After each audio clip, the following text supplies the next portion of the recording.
When the Silent Hill 2 remake came out last year, it was relatively easy to evaluate its quality and judge it fairly, mainly because we're already familiar with the source material, and all we needed to do was to see whether the remake is faithful or not. However, in the case of Silent Hill F, the opposite is actually true, because this is a game we knew nothing about, and it's supposed to be a fresh experience that takes the franchise in a completely new direction. As a result, reviewing Silent Hill F is very tricky, because staying impartial requires an open-minded stance that's prepared to embrace new concepts, even if they diverge from those in past installments. So in order to keep my thoughts as simple as possible, I'm going to break them down into positives and negatives, meaning that I will explain where the game really shines and where it falls short in my opinion. Without further ado, let's start.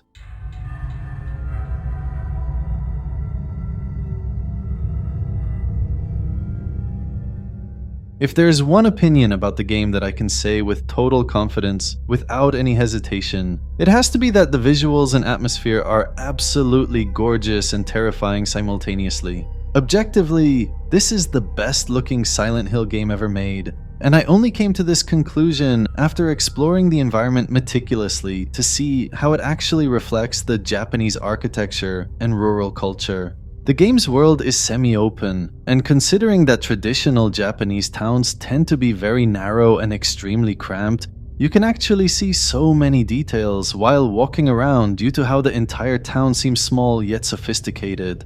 This feature was used masterfully by the developers as a scary mechanic, because once the dangers start surrounding you, you'll notice that the town feels suffocating and is closing down on you, making it seem like you have no freedom to move or escape. Sometimes the narrowness is not just architectural, but it's also biological. Spider lilies, vines, ropes, and blossoms literally close in around you, forcing you to use tight choking paths that you don't even know where they lead.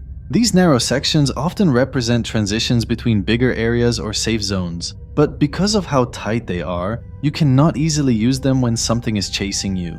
When the developers said that the game's focus is about blending beauty and terror, I didn't really understand what they meant back then, but now, after playing the game, I feel that the Japanese design is specifically meant to amplify this idea.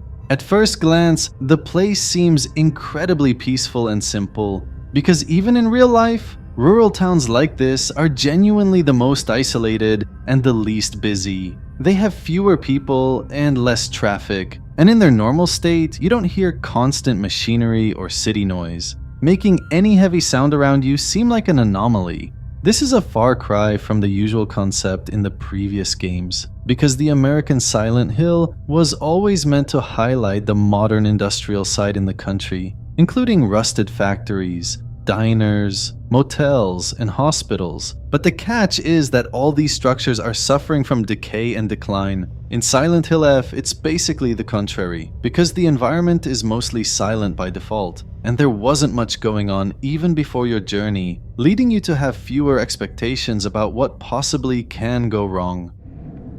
Shu! Rinko! The 1960s Japanese countryside is naturally quiet, with no cars, no factories, and no fancy businesses. So the common organic sounds you hear come from natural sources like soft wind and insects, which means that silence in the game is used as a weapon against you, because you know for sure something is going to happen sooner or later. If you focus a little bit on the documents you read and Hinako's life, you'll begin to see that these customs in the town are probably manifestations of her feelings. For instance, the suffocating, narrow alleyways and tunnels might reflect Hinako's struggles as a girl feeling stuck in a small place where societal pressure and family expectations are surrounding her from every side. So in a way, the environment literally closes in on her because even in her normal life, she never felt she could leave or move freely to seek refuge from her trauma. She lives in a small house where domestic abuse is very common, and her feelings are not taken seriously, meaning that her psychological prison is also reflected in the physical location surrounding her. This ultimately extends to the silence in the town, because it can be a manifestation of Hinako's isolation, especially since she never expressed herself and she was always hesitant to speak her mind due to her fear of her family's reaction and the judgments from her community.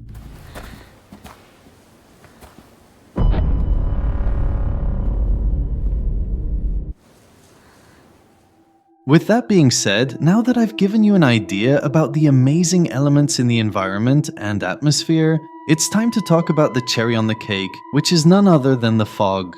The only logical comparison I can make regarding the fog is with the remake we played last year.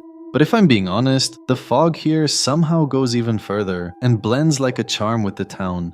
I'm speaking based on my personal feelings during gameplay, because for some reason, I felt that fog makes more sense in a rural area that already appears mysterious and surrounded by natural landscapes like mountains and rivers. It shows up slowly as you progress to make the world seem cut off, but in most cases, it happens casually and gradually, as if it's a normal phenomenon in the area. It was honestly pleasing to the eye to walk slowly in the town just to see how the fog looks and the beauty of how it's layered and shifting. It curls around trees and thickens in narrow alleys, and even though we know for a fact that it moves with purpose and it's not random, I still felt that it's relevant to such a town even if the game is not called Silent Hill. I mean, remember, we already saw this before in Hanuda Village in the Siren franchise, where fog was crucial in amplifying horror and dread, but only because its existence in a rural Japanese town is based on reality and not necessarily the developer's imagination. So considering that in real life, fog is more common and thicker in rural areas, the visual style in the game was more cohesive and consistent than previous titles, leading me to be convinced that this is what a real Silent Hill town should look like. In fact, beside the remake of Silent Hill 2, the last time I was fascinated by the town's design was with Downpour 13 years ago, and the reason is that developers at that time intentionally used rain and silence to represent an actual side of their homeland, which is the gloomy ambience of Eastern Europe in the winter season. So in summary, when it comes to environment and atmosphere, I really don't have anything negative to say.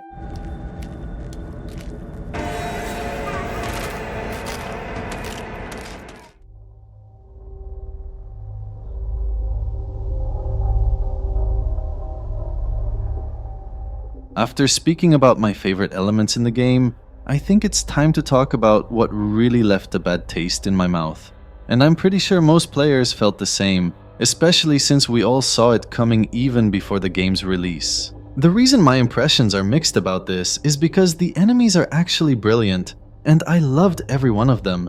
But the problem is you can't really enjoy engaging with them, and by that, I mean the combat is a pain in the butt. First of all, let's all remember that the game is intended to be action horror, and this was stated multiple times by the developers, but based on my personal experience, it seems that the game is designed to create so many scenarios where action is possible, but it's not encouraged nor exciting.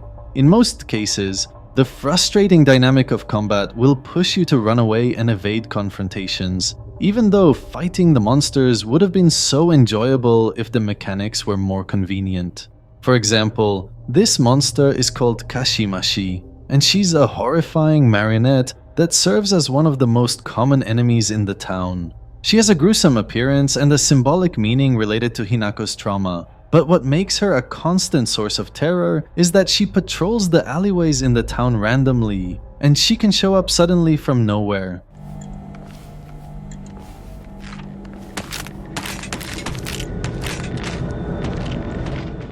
So these monsters are basically scattered all over the town, waiting for you to pass by or make a noise, which forces you to either stop and fight or avoid them and run away if possible.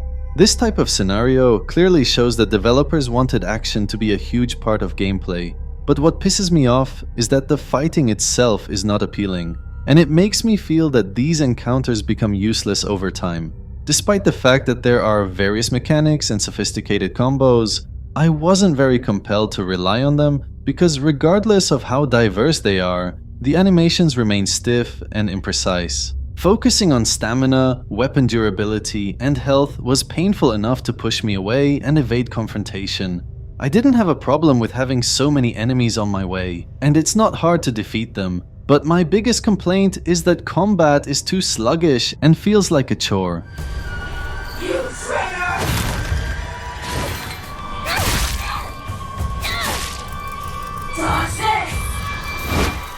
Another thing that drove me crazy is that the enemies themselves are insanely smooth when fighting, and their strikes are impressively fast, while on the other side, my strikes are slow, and I need to keep getting closer to have a nice shot.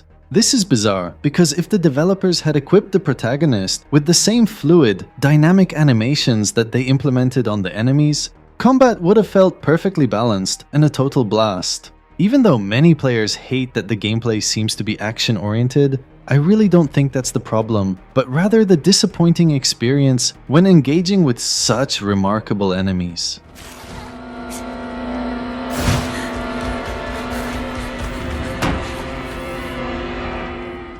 It's a missed opportunity because making enemies operate like stalkers and patrols was an amazing idea that I loved, and I did enjoy hiding from them and calculating my steps to stay safe.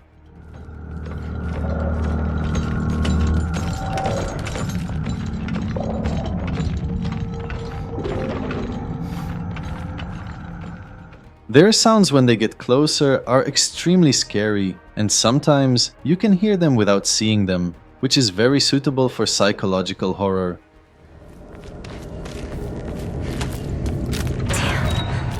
And by the way, the music during intense moments is sincerely top-notch, and it plays a big role in messing with your mind and making you panic. The game in general excels in sound design, and it's highly compatible with the nightmarish atmosphere, even during seemingly peaceful moments. And to be fair, the dodging mechanic also works very well and helps a lot while fighting enemies, but it's limited with a stamina system that you need to keep an eye on. Long story short, I cannot, with a straight face, say that combat is a positive in this game. I'm not saying that the Silent Hill games were known for their great smooth combat, but there's a difference between normal clunkiness and a frustrating system, and sadly F goes with the latter.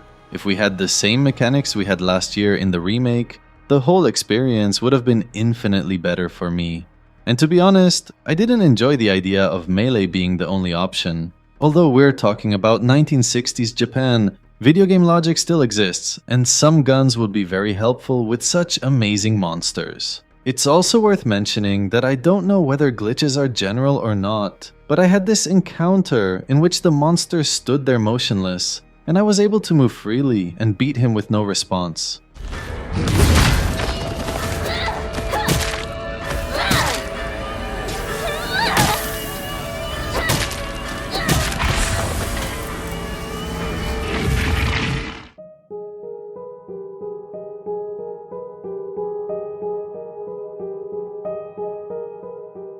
First of all, let me make it clear. Silent Hill F is really a scary game, and as someone who plays and analyzes so many first-person psychological horror games, I can safely say that this experience captures the same terrifying essence even when action is present. Exploration is very spooky, due to the stressful silence around you with few noises here and there.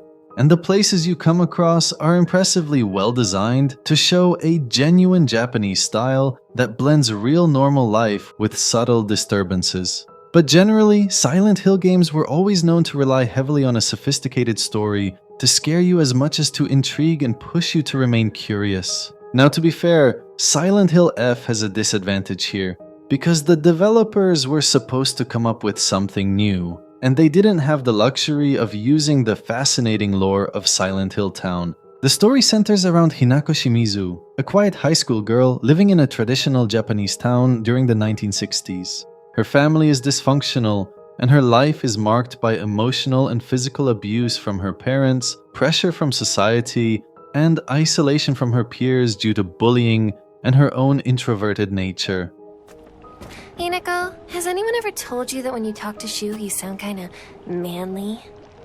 Just got into the habit of talking like this. In other words, as a girl living in a rural area, it is highlighted that Hinako has to satisfy the expectations of others, and she doesn't really have much choice when it comes to expressing her own desires and opinions. This means that her future is mostly reliant on her father's preferences and what society deems as acceptable, which ultimately extends to her marriage options, education, and aspirations. So the topics in the story are actually heavy, And there are some distressing themes that have roots in real-life horrors and traumas. But even though these topics gradually become intense as you go deeper, in my opinion, they don't seem unique in any shape or form. I mean, let's be real, the idea of a girl facing repression from her family and community in the 1960s is not exclusive to Hinako, and it's not even exclusive to a traditional town like this. Millions of girls had the same experience and went through identical obstacles throughout their lives, which makes it hard to see Hinako as a special case. So in theory, the nightmarish world she sees and the traumas haunting her can also be experienced by countless other girls, a complete contrast to how Silent Hill Town operates in previous entries. Silent Hill 2's story is stuck in our memories to this day because it revolves around a protagonist that we never dealt with before. We're talking about a regular husband who genuinely loved his wife, but ended up killing her to put her out of misery after her sickness, but also because of his selfishness and inability to take care of her. His mental health then fell apart due to his regret and guilt, leading to a journey inside his own mind where he can either redeem himself or suffer for eternity. This is a plot that you see once in decades, and even by real-life standards, James's story was realistic, yet bizarre at the same time because it can only happen to a tiny number of people. Just can't go on without you. But be careful, don't let my personal assessment and the comparison I made mislead you into believing Silent Hill F's story is bad, or it's not told well. I'm just saying that there was so much room for improvement. And the general topic is not something we haven't seen before. In fact, Silent Hill F reminds me a lot of Downpour and its unfortunate missteps. In case you don't know, I'm a huge fan of Downpour, and I disagree with anyone who says it's a bad game that had no vision. But my only problem with it is that it wasted its own potential by falling short in two crucial elements, which are the story and combat.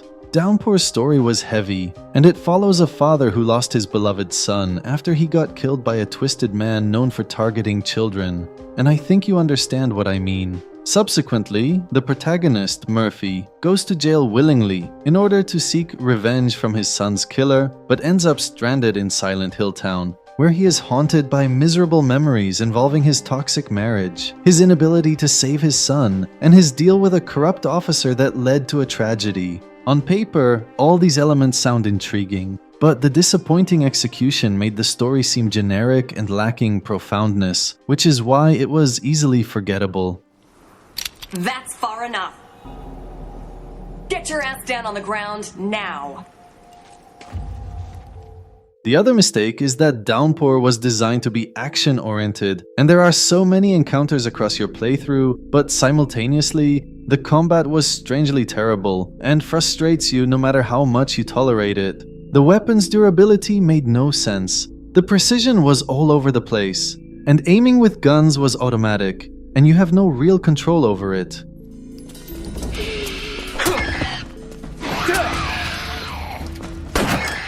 This made me so sad because Downpour nailed everything else, including the town design and atmosphere, which was my favorite in the entire series. The fog was brilliantly implemented to seem natural, and the environment was full of everyday places, but they're all quiet and empty, giving that weird sense of being alone in a vast area where people used to live and thrive. As I said earlier, the developers were inspired by their own homeland in the Czech Republic, and they succeeded in transferring the real-life oppressive atmosphere into the game. I'm not saying Downpour's case is identical to Silent Hill F, because objectively, Silent Hill F is scarier, the enemies are much better, and even the combat is more convenient, but I feel that both games missed the mark in the same two spots.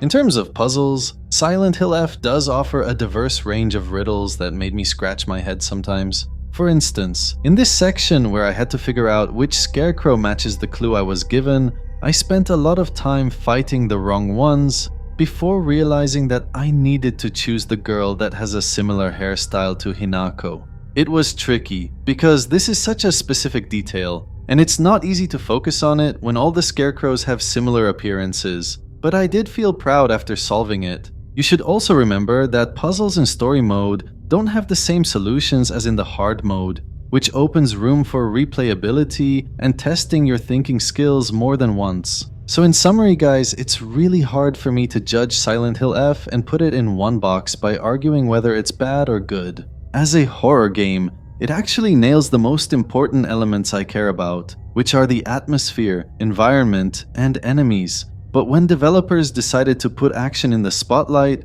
they basically shot themselves in the foot. When the combat is too clunky, it's always better to minimize the action sequences so players can focus on the psychological side and have positive impressions about the experience. But when you throw them into one fight after the other, the frustration will always ruin their overall judgment. This is why I believe Silent Hill F would have stood a much better chance in marketing if its combat were simpler and smoother. Instead of feeling like a burden players deliberately avoid, not for survival, but out of frustration. But hey, this is only my opinion and personal preference, and it doesn't mean that this type of combat would not be enjoyable for other players. So if you're a potential buyer, always keep in mind that what I say doesn't necessarily apply to you, and you might disagree with my takes entirely if you try the game yourself. And as I already mentioned, the biggest reason behind my disappointment is that I honestly fell in love with the enemies, and I find their behavior very interesting. So if the combat were slightly better, we would have so much fun challenging ourselves by dealing with them in different manners.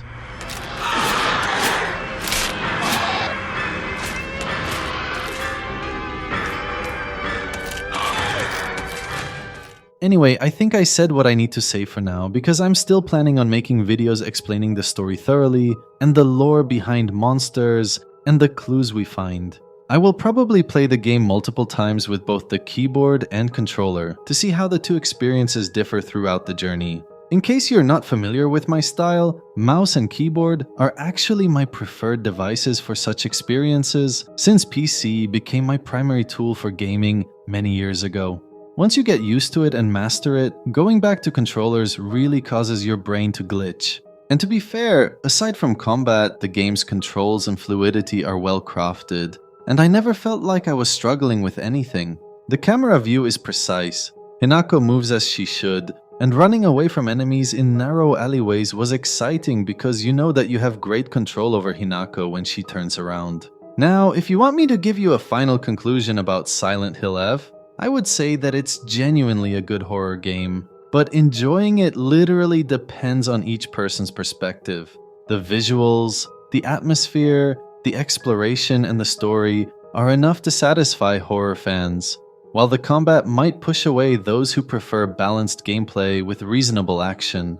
However, it's worth noting that fighting with a knife somehow felt smoother for me, and the animations made more sense, so keep that in mind. But if you're a Silent Hill fan who focuses on the specifics that define the Silent Hill franchise, it's really up to you to decide whether this fits the standard or not. Many people say Silent Hill F could have had a much more fair chance if it was its own IP. And I actually agree with that sentiment, because I know that it can never survive the comparison with Silent Hill 2 and 3 as long as it bears the same name. If you've already played the game at this point, let me know in the comments about your impressions and feelings. And if you want to learn more about why Downpour's failure was not the developer's fault, you should watch this video from Mario. He explains how the game was planned to be something much better and bigger, but management decisions from Konami stood in the way. Anyway, let's end it here for now. Please like the video if you enjoyed it, and I hope to see you soon. I'll be back.